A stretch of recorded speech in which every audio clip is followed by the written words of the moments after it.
Best health packages up to 80% discount. Tirumala Diagnostics. Today, I stand before you to explain you what actually is English. For everybody's comfort, let me talk in Telugu first. I shall explain you in both Telugu and English. ఇవాళ రేపు మనకి English ఈ యొక్క సమాజంలో ఎంత ఇంపార్టెంటో మనందరికీ తెలుసు. ముఖ్యంగా గ్రాడ్యుయేట్స్, పోస్ట్ గ్రాడ్యుయేట్స్ వాళ్ళ యొక్క ఉద్యోగాలకై ఎంఎన్సీ కంపెనీలకు వెళ్ళినప్పుడు వాళ్ళని పదం చేసుకోవడంలో చాలా ఇబ్బంది పడుతున్నారు. సో దీన్ని ఉద్దేశంలో పెట్టుకొని ఈ యొక్క సెషన్స్ మనం చేస్తున్నాం.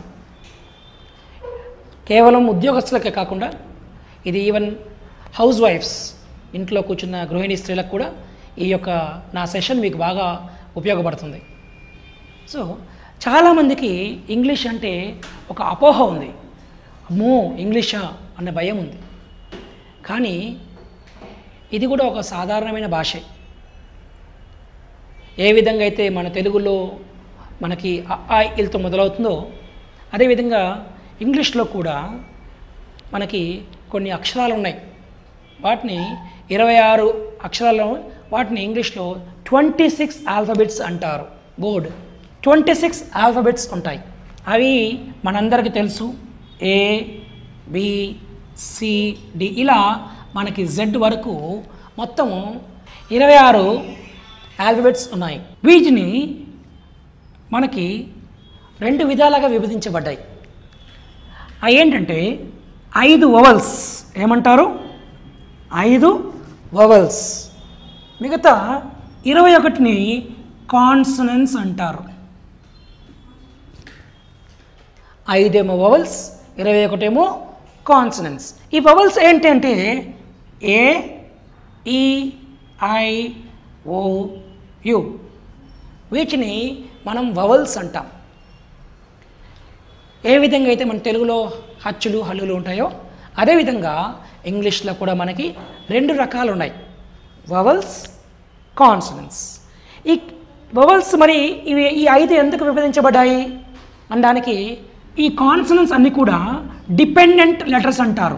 వీటిని మనము డిపెండెంట్ లెటర్స్. ఉదాహరణకి ఇప్పుడు బి తీసుకోండి. బిని మనం బి అని ఉచ్చరిస్తున్నాం, కానీ దాని ప్రొనౌన్సియేషన్కి వచ్చేసరికి, రైటింగ్ వచ్చేసరికి B, C, D, F, G. చూడండి, ఇవన్నీ కూడా వవల్స్ మీద ఆధారపడి ఉన్నాయి. కాబట్టి వీటిని మనము ఆధారిత పదాలు, అక్షరాలు, అందుకే వీటిని కాన్సనెంట్స్ అంటారు. ప్లస్ వీటి యొక్క ప్రొనౌన్సియేషన్స్. చాలామందికి ఇంగ్లీష్లో ప్రొనౌన్సియేషన్ అనే విధాన్ని ప్రొనౌన్సియేషన్ అంటారు. అది ప్రొనౌన్సియేషన్ కాదు, ప్రొనౌన్సియేషన్. ఉచ్చారణని ప్రొనౌన్సియేషన్ అని పలకాలి. ఇది ఆల్ఫాబెట్స్ యొక్క సారాంశం. ఇప్పుడు ఈ యొక్క ఆల్ఫాబెట్స్, వవల్స్, కాన్సనెంట్స్ని 2 మనము మిక్స్ చేసినప్పుడు మనకి పదం అనేది వస్తుంది. దాన్ని ఇంగ్లీష్లో వర్డ్ అంటారు. What is the meaning of a word? కొన్ని అక్షరాల కలయిక ఒక అర్థాన్ని కలిగిస్తే దాన్ని మనము ఇంగ్లీష్లో వర్డ్ అంటాము, తెలుగులో పదం అంటాము. When alphabets are mixed, a set of alphabets which give certain meaning is known as word. Okay, for example, if I give you BALL, it's a ball. Ball is a word. దీనికి ఒక అర్థం ఉంది, ball అని. అదేవిధంగా ఏ అక్షరం తీసుకున్నా మనకు అలా ఉంటుంది. ఇప్పుడు ఇఫ్ ఐ మిక్స్ XGDCE, ఇది వర్డా మనకి? దీన్ని వర్డ్ అనం. ఎందుకంటే ఇక్కడ ఒక అర్థం లేదు. అక్షరాలను కలిపినాం కానీ దానికి ఒక అర్థం లేదు. అలా అర్థం లేని వాటిని అక్షరాలను గమనిస్తాం కానీ దాన్ని పదంగా తీసుకోం. So friends, now we understood how to build a word from the alphabets. Now let us see how a sentence is formed. ఏ విధంగా ఒక వాక్యాన్ని తయారు చేయొచ్చో మనం ఇప్పుడు తెలుసుకుందాం. మొదటగా తెలుగులో వాక్యం, ఇంగ్లీష్లో సెంటెన్స్ అంటారు. ఇంగ్లీష్లో ఏమంటాం మనం? సెంటెన్స్.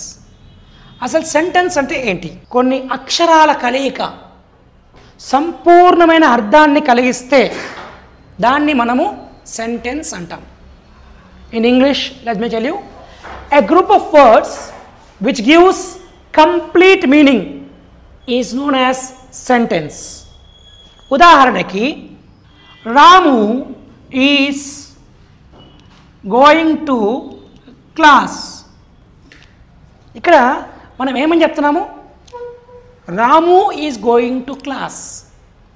ఇది ఒక సంపూర్ణ అర్థాన్ని కలిగించే వాక్యం.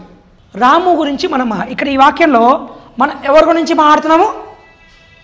రాము అనే వ్యక్తి గురించి మాట్లాడుతున్నాం. కాబట్టి ఆ రాము అనే వ్యక్తి ఇక్కడ మనకి సబ్జెక్ట్. ఒక వాక్యంలో ఎవరి గురించి అయితే మాట్లాడుతున్నామో వాళ్ళు సబ్జెక్ట్ అని అంటాం. వాళ్ళు ఏం చేస్తున్నారు అనేది క్రియ, దాని ఇంగ్లీష్లో వర్బ్ అని అంటాం. ఎక్కడ చేశారు అనేది ఆబ్జెక్ట్.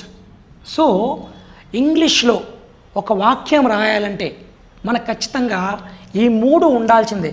అందుకే దీన్ని బేసిక్ స్ట్రక్చర్ అంటారు. ఏమంటారు? Basic structure of a sentence. ఒక సెంటెన్స్ రాయాలంటే ముఖ్యంగా మనకు ఈ మూడు ఉండాలి.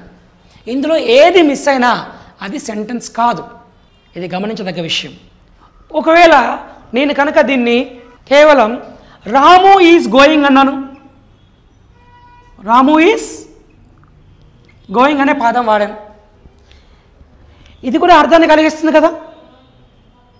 దీనికి పూర్తి అర్థం ఉందా? రాము ఈజ్ గోయింగ్, రాము వెళ్తున్నాడు, కానీ దానికి ఒక ఫుల్ ఫ్లెడ్జ్డ్ అర్థం లేదు. ఏంటి? రాము వెళ్తున్నాడు, ఎక్కడికి వెళ్తున్నాడు, ఎందుకు వెళ్తున్నాడు, ఎప్పుడు వెళ్తున్నాడు అనే రకరకాల ప్రశ్నలు మనకి ఇక్కడ ఉత్పన్నమవుతాయి.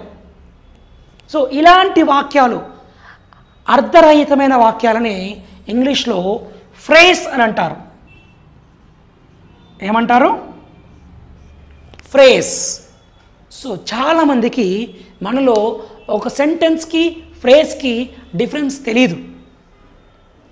సెంటెన్స్ అనేవి సంపూర్ణమైన అర్థాన్ని కలిగిస్తే ఫ్రేజ్లు మనకి సగం అర్థాన్ని ఇచ్చి పూర్తి అర్థాన్ని ఇవ్వకుండా ఉంటాయి. మనము ఈ ఫ్రేజుల్ని చాలా మట్టుకు మన యొక్క పరిచయస్తుల దగ్గర వాడతాం. ఎక్కడ వాడతాం మనము? ఫ్రేజ్ అనేది మ్యాక్సిమము పరిచయస్తుల దగ్గరే వాడతాం, ఇంకా వేరే దగ్గర వాడము. ఉదాహరణకి ఇప్పుడు మీరు మీ ఇంటి నుంచి ఏదైనా తీరానికి బయటికి వెళ్తున్నారు. అప్పుడు మీ ఇంట్లో వాళ్ళతో ఏమని చెప్తారు? మొత్తం చెప్తారా? నేను పలానా తీరానికి వెళ్తున్నానని చెప్తారా? లేదు, నేను వెళ్ళొస్తానని చెప్పి వెళ్తారు. అంతేగాని ఎక్కడికి వెళ్తున్నారు, ఏం చేస్తున్నారో చెప్పరు. I am going, I am going అంటాం. What does this I am going mean? మీకు ఎందుకంటే మీ ఇంట్లో వాళ్ళకి మీరు ఎక్కడికి వెళ్తున్నారో తెలుసు కాబట్టి పూర్తిగా చెప్పాల్సిన అవసరం మీకు కనపడదు అక్కడ. అందుకే ఫ్రేజ్లోనే మనం 100% మన పరిచయస్తుల దగ్గర ఫ్రేజుల్లోనే మాట్లాడతాం, పూర్తి వాక్యాన్ని వాడం. సో ఈరోజు మనం ముఖ్యంగా ఒక సెంటెన్స్కి ఒక ఫ్రేజ్కి గల డిఫరెన్స్ని గమనించాం. Thank you for watching this video. If you have like the video, you can please give your likes, comments and shares. If you have any doubts, you can put your doubts in the comments section. Thank you.